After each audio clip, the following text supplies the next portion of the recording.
It depends. The it depends if the person cannot handle 39 lashes because of his health, give him less. And we'll see exactly in the Gemara exactly how they how they how much what the number is exactly less. But it's and the Torah says if you give an then we're going to give lashes to that messenger of the court that gave an extra one, so to speak. That the Torah says lo Yosef. The same time the Torah says, we're trying people. The Torah says you give him 39, and after the Torah says you give him 39, the Torah says, but don't give an extra one. Lo Yosef. Don't give an extra one, and we learn from Morning, there. Rabbi. Morning, everybody. Sorry for the couple minutes in the computer. Morning, everybody. From there, that if a person hits a fellow Jew, Hello? there's a biblical prohibition to hit a Jew. Yes. Yes. Looks like Good you're morning. frozen. Now you hear us, safe? There's a Oh, very good. now I can. Good morning, Jaime. Good morning, Yosef. There's a Morning, biblical Rabbi. prohibition to hit a fellow Jew. For Jews to get physical with one another, it's forbidden in Torah. Where do you know it from? From this source. Because the Torah says a person who's a wicked person, who is worthy of getting lashes, who did something, who violated the Torah intentionally, was warned. Yet the Torah says about such a person, you cannot give him an extra lash. So certainly someone who's not that Russia, and that if you go ahead and hit him and you get physical with him, you are violating the Torah. I would like to say from there that sometimes when you see kids fighting, children fighting, some people think it's normal, kids fight. But I personally think, based on this law, the same way we train children, and we reckon if a child will be violating the Torah, we stop him, we train him. We don't just say, okay, he's a kid, and let him just do it. So I think we also need to maybe have that attitude when it comes to kids getting physical with other kids. We have to realize the kids hitting other kids they're violating a Torah. They're violating the Torah, doing an act. Okay, they're kids, so technically the Torah did not obligate the children those laws, but they're not our mitzvah. But we have a responsibility to train children. So therefore, say, okay, but train the children. So I'm just with that, but doing this, they're doing an act as they would be an adult. Share that. I think we have to be a little bit more. Rabbi, I apologize. You keep freezing for some reason. I'm sorry. Maybe we'll move the computer a little closer. Maybe that'll be better. Okay. Now, the thing that's saving it, we're on 5 lines from the one on base, 2B, 5 lines from the line. Gemara explains like this. We stated that the witnesses who framed somebody do not become, right? They framed him. They said that this Kohen was the son of a divorcee. His mother was divorced. We say, and he wanted to ruin the child from eating truma. We say if the witnesses are Kohanim, we don't tell us the truma. We do not do to those witnesses what they wanted to do. So the Gemara says, how do we know that? Kidamaron. We already explained it earlier. Because the Bretta mentioned this, and now the Gemara is trying to dissect and analyze the reason for these laws. So now the Gemara says, 2 of them we already earlier. Our Gemara earlier explained, because you only affect the person, the witnesses themselves, and here you're going to affect their children, and therefore we do not do to the witnesses in this case what they wanted to do to the guy. Rather, we'll give them lashes. The ain gololari miklat. If they framed somebody and they said the guy murdered someone unintentionally, they wanted to send the guy to exile, and then they were caught that they were witnesses that were false, that they were not there, could not have seen him murder the guy unintentionally. So even though they wanted to obligate the guy to go to exile, we do not obligate the witnesses to go to exile like they wanted to obligate this guy. And the Gemara said before also, we have a pasuk says the only one that runs to exile is the guy who actually did the murder unintentionally, not witnesses who framed the guy. That's what the Gemara said before. Now the Gemara explains Ve'ein mishalmim es kofer, and they don't pay kofer. We said yesterday that if the witness framed somebody and said that this guy's animal killed a person, the fourth time the animal killed a person, there's now, and as a result of that, if a person's animal killed for the fourth time, the fourth person, we go ahead and there's a payment called kofer. We call that the payment called kofer, money, a monetary payment.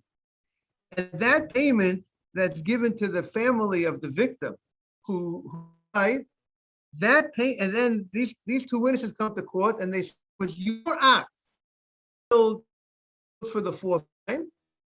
And we have two other witnesses, and we were there. We were in the field. You didn't watch your ox. It killed the person on that such and such a date. And then two other witnesses come and say, how could you say that you guys were there and you saw that this guy's ox killed this person? You guys were somewhere else, in another part of the world, right? Right? And therefore you could not have tested, you could not have been there. You could not have seen it. So now the general rule is the court had already gave a verdict based on the first witnesses, and they had already gave a verdict of how much money they have to pay the family for the death of this person. That obligation of money is not obligated. The witnesses will not pay that what to do. Rather, the witnesses will get, according to the Rambam, the witnesses will get lashes, malkut, for framing by wanting to create this financial called kofer, this called kofer. And now the Gemara wants to know why. Why is it that the witnesses who framed the guy, who wanted to obligate the guy to pay this kofer, this ransom, however you want to translate the kofer, why is it that this is another exception to the rule? Why is it that we don't do to them what they wanted to do to others? They wanted to obligate this guy this payment called kofer. And we're saying they don't get this payment. They don't have to pay this payment. We're going to give them a different. Why is this an exception to the rule? That's where we're up to. And then we declare we're trying to understand why this is an exception to the rule. You have a rule, you should follow the rule unless you have a reason. Unless there's a reason why. Tell me why is it different? Why is it different? So the Gemara says this opinion at first suggests this is one man's opinion. Why? Tana, kufra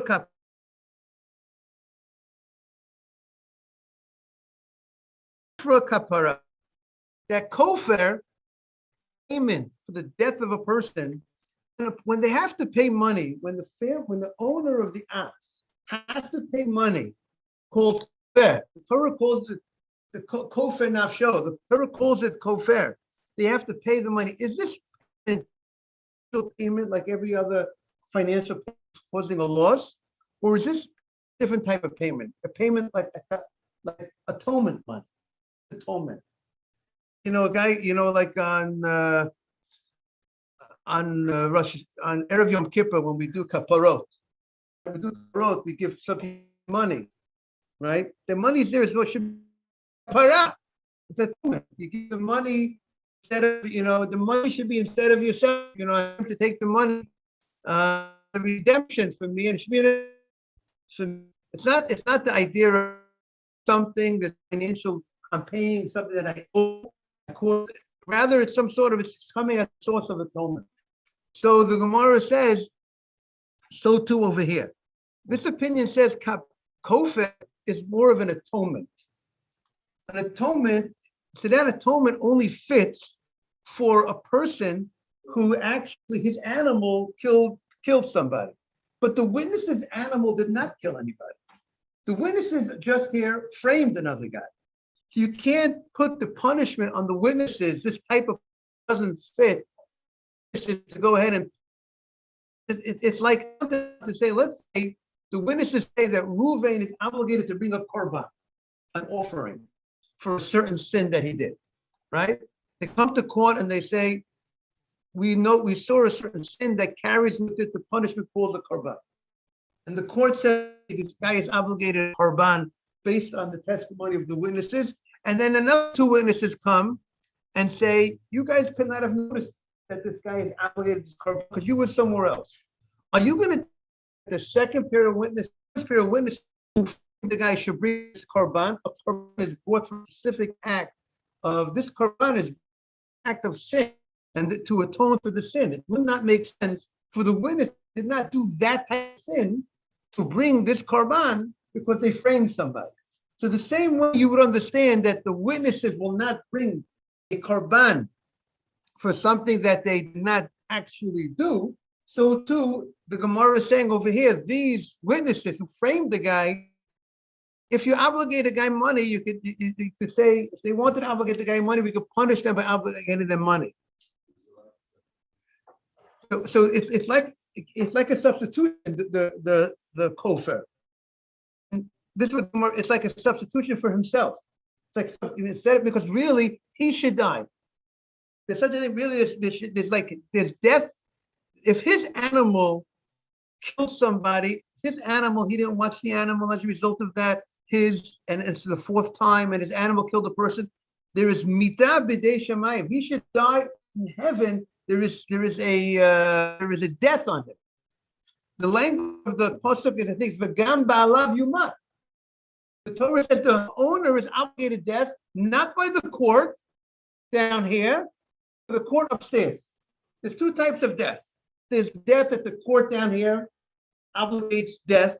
Sometimes certain sins carry with it the death penalty that here mandates executes the guy. And there are certain actions of sin that do not carry with it death down here, the death of heaven. Heaven obligates death. The court doesn't have that power down here to do it, but so this is one of those type of things. Someone not being careful and this animal kills a person for the fourth time, he is obligated death, not by the court, but since he did not do the act, the court down here, didn't reach that level down here that he could do. Because his animal did. But even though his animal did it and he didn't do it, but the court upstairs in heaven, they have a different rules. The rules in the court in heaven is, if your animal killed, you don't want your animal killed a person the fourth time, that person in heaven, he's obligated death. What takes off? It seems that the kofar is payment, like Mr. Hayes, the substitution. It's him dying, like what we say by kaparot. We say, the chicken should be a substitute for the person. The chicken and that's like the idea of korbanot, according to some opinions, that the korban, the animal, the blood of the animal should be instead of my person's blood himself. So that's the kofar is acting as some sort of, I don't call it ransom, you want to translate it, and that only makes sense for the person himself who didn't watch his animal.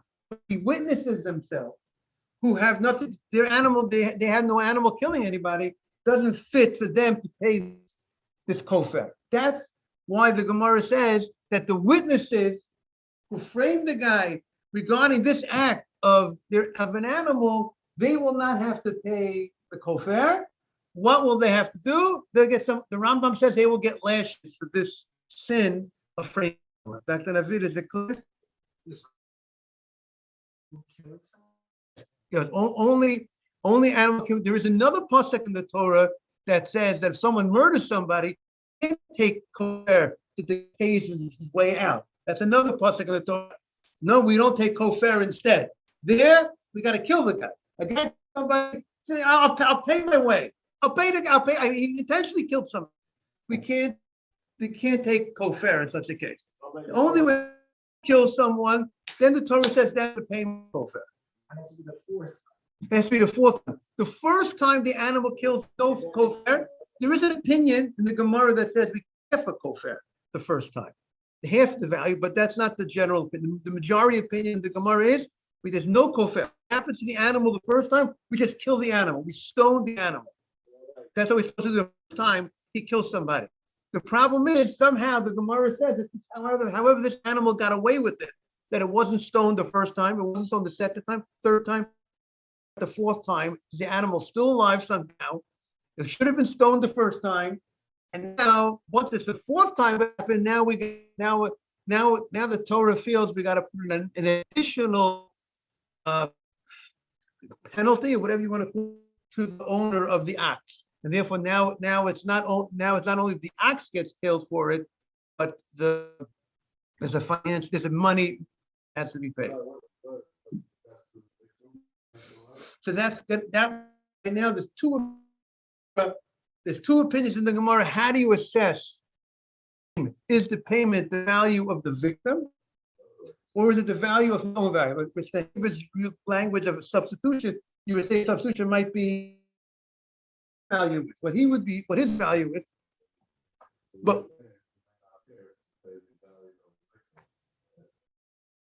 right. But the other opinion holds that the weight that he could be, the other opinion says the Gemara is going to say if the way you could have atonement is by the value of the person that you killed. That's one opinion. We'll see in the Gemara in a second. Yes. We kill the animal.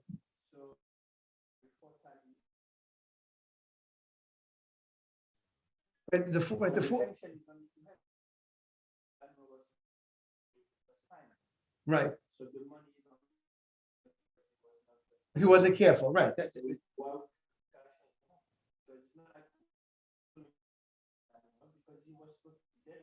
Right. But money is coming. Look at money as like a korban. The money is only coming to serve as a kapara. It's a punishment, but what type of? But it's a punishment which is a kapara punishment. It's not a money punishment.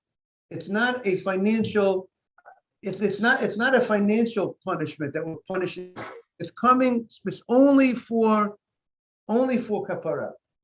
See, the way I wanted to suggest is that I'm going to share an idea. Edim Zomamim, perhaps when a person does a certain crime, a person needs to be punished. Maybe sometimes there's a concept of punishing someone for doing this thing. You got to punish him. He needs to be punished. But the punishment also serves as atonement. Like, you did a bad thing.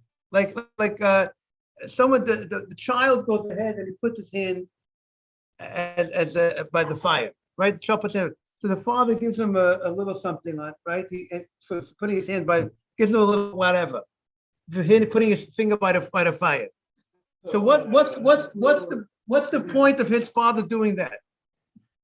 The father's doing what he wants to do. He needs to realize he did something bad. You have to be. But then but that's on a child. For an adult, it's in a difference. We're going to give him that punishment. We need to punish him. Let's say the guy does a certain sin. He needs to be punished. That's what that because cleansing. But see, cleansing is already another level. This is another that it's going to serve as an atonement. So what I like to suggest, perhaps, is that when a person Torah willingly and gets wishes, the point is that act, that terrible act, deserving of a response. He needs a response, a real response for doing something really bad. A person murders somebody. The response is he gets killed for it. You did a terrible act. The person deserves to get punished for it. It also serves another role. It has two purposes. It also serves the role of atonement to the guy. But the fact that the guy gets killed killing somebody, what happens to the person? He gets atonement. He gets given for the fact that the punishment is a serious punishment for the crime. A person is forgiven for a lot of sin. That's the cleansing. But it also is coming as a punishment independent of the fact that it's a cleansing. If it wouldn't, he's just to get that because he did such a terrible crime, whether it's a cleansing or not a cleansing. So therefore, by a mim, when the type of punishment is coming as a punishment for the crime, the type of punishment, if we can identify the punishment as, let's say in general, death. So death is coming as a punishment. If you frame somebody, you frame somebody, and there's a punishment called death for framing somebody, right? So if you frame somebody, you said the guy murdered somebody, and never saw it. You weren't there, and the court will kill the witnesses for doing that. That killing will serve as two things. It will serve as a punishment, and it will serve as a cleansing to the witness. What's that? No, but cleansing meaning an atonement. By killing the witnesses for framing someone on murder, it serves two purposes. It's coming. The punishment comes as it's one is some sort of compensation, some sort of what the guy is deserving for what he did, and one is an atonement. It serves as an atonement. So therefore, when it comes, witnesses frame somebody on murder, and they themselves didn't commit the murder. They framed the guy, but we can, but we the court have the right to give him murder. It makes sense to give him murder, even though he didn't kill. They kill the guy, because even though murdering the witnesses is serving as an atonement, but it's also serving as some other point of proper punishment for the guy. But a korban, an offering, has nothing to do with. But it's not about punishing the guy. When the person brings a korban, an offering, what does the word korban mean? Karov, to get close. It's not about punishment. It's about, the whole thing about a korban is atonement. Atonement will not make sense for guys who did not do that sin. If the whole concept is atonement. So that's the same thing if you hold that kofar is atonement, so it makes you can't obligate the witnesses to give this payment when the whole thing is about atonement. The payment is not a financial payment. The financial is only atonement. And they didn't do this act. The atonement is for an animal that killed, and their animal didn't kill. So therefore, the witnesses, they do not give them the kofar. What do they give these witnesses? They get lashes. That is an explanation why we don't give this. In this particular case, when they wanted to obligate financial this money, but this money is not coming as a financial obligation, it's coming as an atonement. And that atonement only makes sense if their animal would have done that. But their animal didn't kill anybody. They framed somebody. So therefore, that's what the Gemara says. So now let's see the Gemara. Omar of Chizda. Then man tana, the second word of the line. Man tana kufra kapara. Who is the opinion that says that kofar comes as kapara, as atonement, not as compensation? Two words, atonement, and we have another word called compensation. Compensation means I caused a loss to somebody. You need to compensate. Is that correct? Mara, is that a correct use of the vocabulary? That's compensation. There's something else called atonement. That's not compensation. Atonement is not compensation. It's not paying back somebody for what he lost. Atonement is being forgiven. It's about forgiveness. That the Navi, right? Is it clear or not? So now the Gemara wants to know who is the author. Who is this opinion that says that kofar, this kofar payment, this kofar payment serves as atonement, not as compensation. You can have one act. You're giving the money, but the question is, what money? What's the purpose of the money? Identify the purpose. What's the for?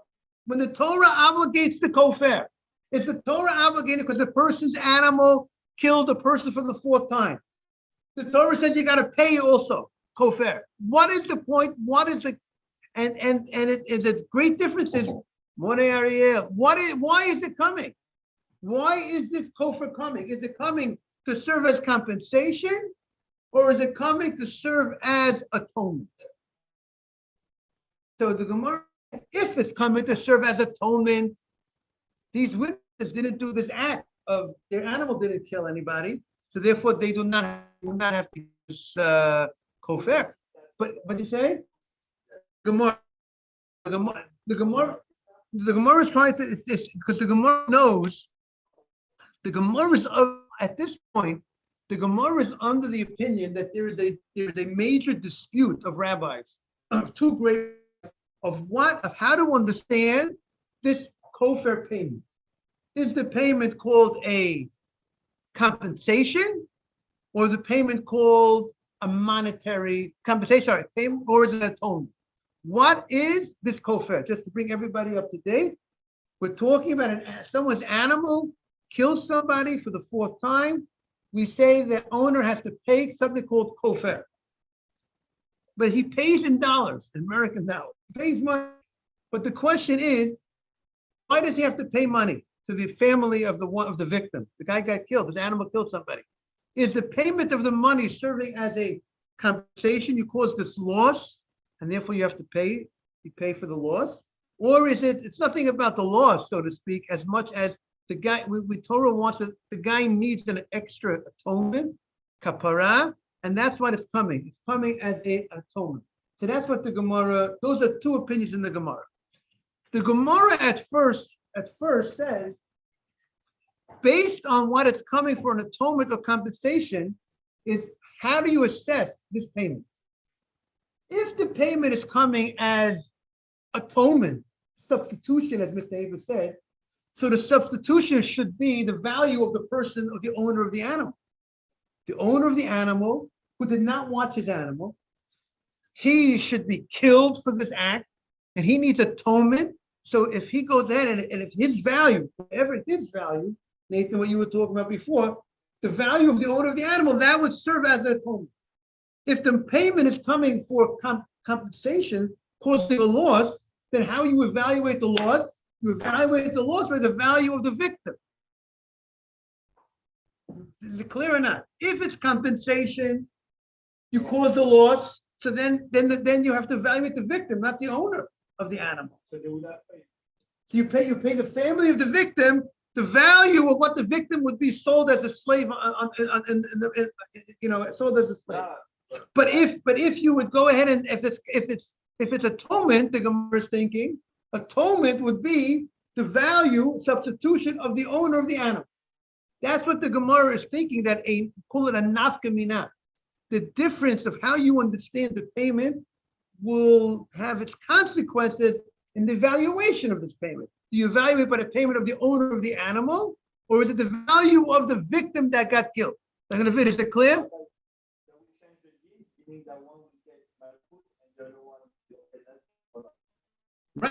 Right. Exactly.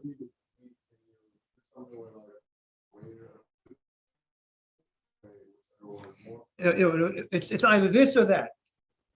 So the Gemara says like this: Man tana kufra kapar Rav Chizda, Rabbi Yishmael, Broki. It's Rabbi Yishmael.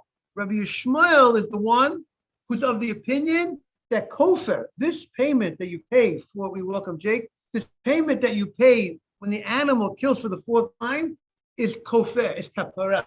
It's an atonement. The payment is nothing about financial. It's not for compensation. It's serving as atonement, owner of the animal to be forgiven. The pasuk says, after it says that the guy's animal, he didn't watch his animal and he killed for the fourth time, the pasuk says, pidyon nafsho, the redemption of his nefesh. He has to get his redemption. So one opinion says, the may nizik. The first opinion, the Tanakama says, it's the value of the, which he's of the opinion, according to his understanding at this point, it's compensation. And other, it's compensation.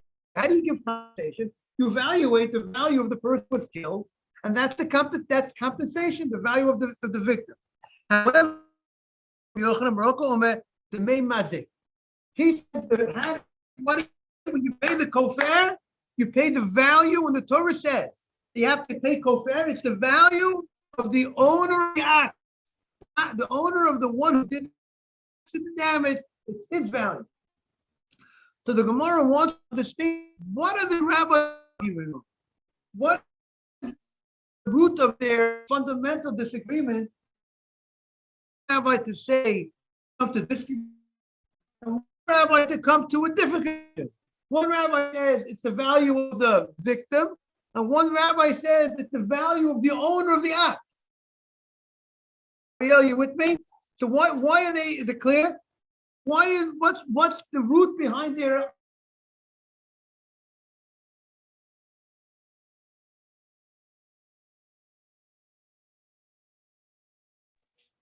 Rabbi, we lost you, Rabbi. Rabbi?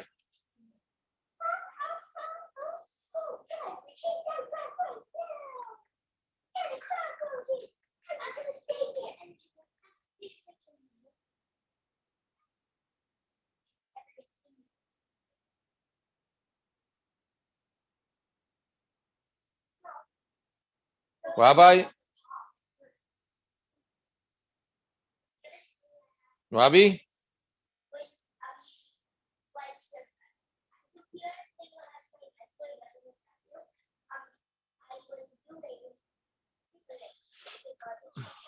Sorry, there was a little moment of that we lost the internet for a minute. Rabbi? Yes. Rabbi? It's like really hard to hear you all through the class. Is the door of the synagogue there is closed or open? The other door now, Yosef. We have one door open, one door closed. Maybe open both of them, because that's stop the signal, Yeah. That's probably the source of the problem. Okay. Nathan is helping the situation out. Okay. So the Gemara says the following. We just opened the door. The Gemara Thank you, says, Rabbi. One rabbi holds kofar is a financial payment. Good morning. One rabbi holds kufra kapara. That's what the Gemara says. The Gemara wants the disagreement, the two different opinions of whether you pay the value of the victim, whether you pay the value of the owner of the animal, is dependent if what is the purpose of the kofar. Is it coming as compensation, or is it coming as a kapara, atonement? So then the Gemara says, no. Amar Papa. Now Papa says, because the Gemara wants to prove from our Gemara,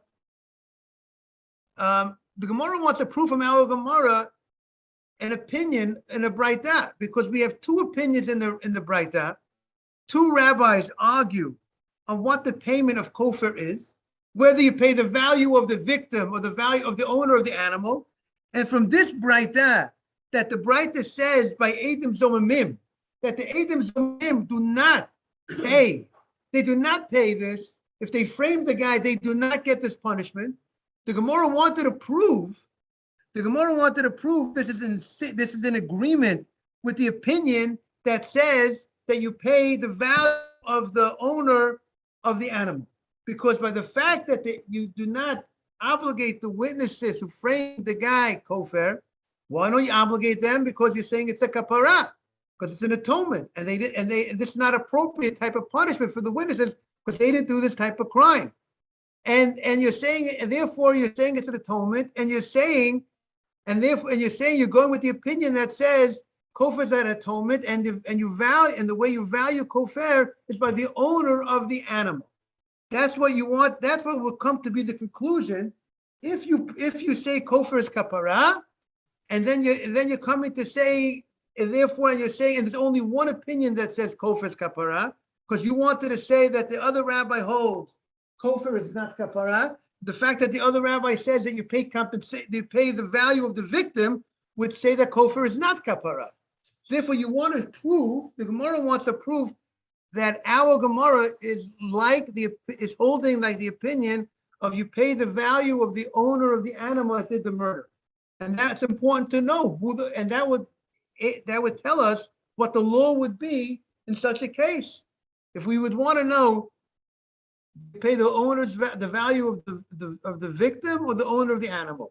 From our Gemara, it seems we could prove you pay the value of the owner of the animal. That's what the Gemara seems to be proving by the fact that it seems that kofar is a kapara, there's an atonement. So the Gemara shoots back, you can't prove that this against the opinion that says you pay the value of the victim. Because really, the Gemara wants to say that it's possible that both rabbis, whether you pay the value of the victim or you pay the owner of the animal, both rabbis hold kofar is atonement. It's atonement. But the one rabbi says the way to get atonement is by paying the value of the victim.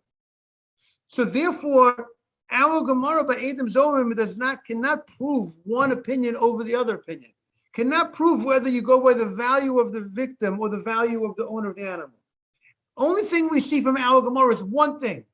Kofar is kapara. Kofar is an atonement. And the fact that kofar is an atonement will not prove to us the value. How do you pay that atonement? Do you pay the atonement by the value of the victim? Or do you pay the atonement by the value of the owner? That's a dispute. One rabbi says you get atonement by paying the value of the victim, and one rabbi says you get atonement by paying your own value. So therefore, we can't prove which opinion is correct. The value of the victim is what you pay, the value of the owner. So that's what the Gemara. That's what the Gemara Rapopis concluded. Kofar is kapara. The kofar kapara. Therefore, the witnesses would have to get Makkos. That's it, right. They cannot. What? The witnesses cannot give.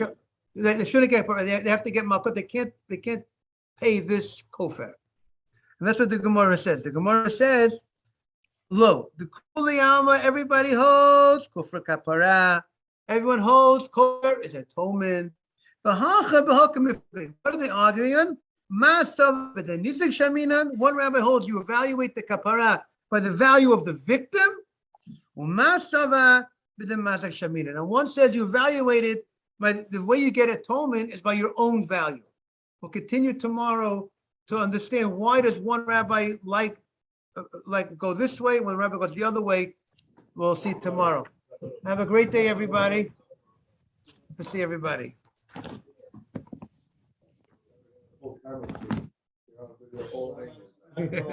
Thank you very much, Nathan. Have a great day, Jaime. Have a great day, everybody.